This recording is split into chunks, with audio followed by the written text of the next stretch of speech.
Class 10 के chemistry के पहले चैप्टर को मैं आगे बढ़ा रहा हूँ। तो आज आपको मैं बताने जा रहा हूँ रासायनिक समीकरण। रासायनिक समीकरण के पहले आप रासायनिक अभिक्रिया पढ़े। रासायनिक अभिक्रिया में क्या पढ़े? दो या दो से अधिक पदार्थ मिलकर के एक नया उत्पाद बनाते हैं।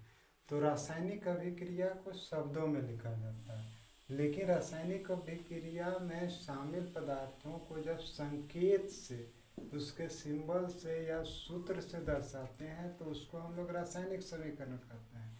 आप लोग डॉक्टर के पास कभी गए होंगे दिखाने के लिए, तो डॉक्टर दवा के आगे इस तरह लिख देता है। इसका मतलब क्या हुआ कि एक एक टेबलेट है, 3 बार खाना है।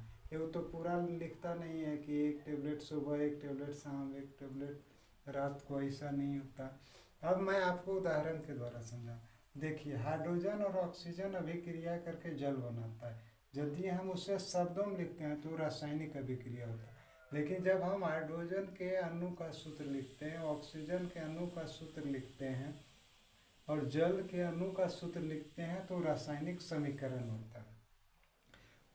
तत्वों का संकेत लिखा जाता है, यौगिकों का सूत्र लिखा जाता है, याद रखिएगा। अब रासायनिक समीकरण को भी हम 2 भाग में बांट सकते हैं। एक कंकाली रासायनिक समीकरण। कंकाली रासायनिक समीकरण को समझने के पहले आप समझिए तीर चिन्ह है। तीर चिन्ह के बाईं ओर जो रहता है वो अभिकारक होता है, यानी जो रासायनिक अभिक्रिया में भाग लेता है, और तीर चिन्ह के बाद जो होता है वो उत्पाद होता है, यानी रासायनिक अभिक्रिया के फलस्वरूप जो बनता है। तो कंकाली रासायनिक समीकरण में अभिकारक और उत्पाद के परमाणुओं की संख्या बराबर नहीं होती है। उदाहरण देखिए, हाइड्रोजन इसमें 2 है, ऑक्सीजन 2 है। इसमें देखिए हाइड्रोजन 2 है, ऑक्सीजन 1 है। यहाँ 4 परमाणु हुआ, यहाँ 2 परमाणु हुआ। तो इसको कंकाली रासायनिक समीकरण कहते हैं, अंग्रेजी में स्केलेटन केमिकल इक्वेशन कहते हैं। दूसरा है आपका संतुलित रासायनिक समीकरण। इसमें क्या होता है, अभिकारक और उत्पाद के परमाणुओं की संख्या बिल्कुल बराबर होती है। देखिए, हाइड्रोजन यहाँ 4 परमाणु है, ऑक्सीजन का 2। यहाँ भी हाइड्रोजन 4 परमाणु है, ऑक्सीजन का 2।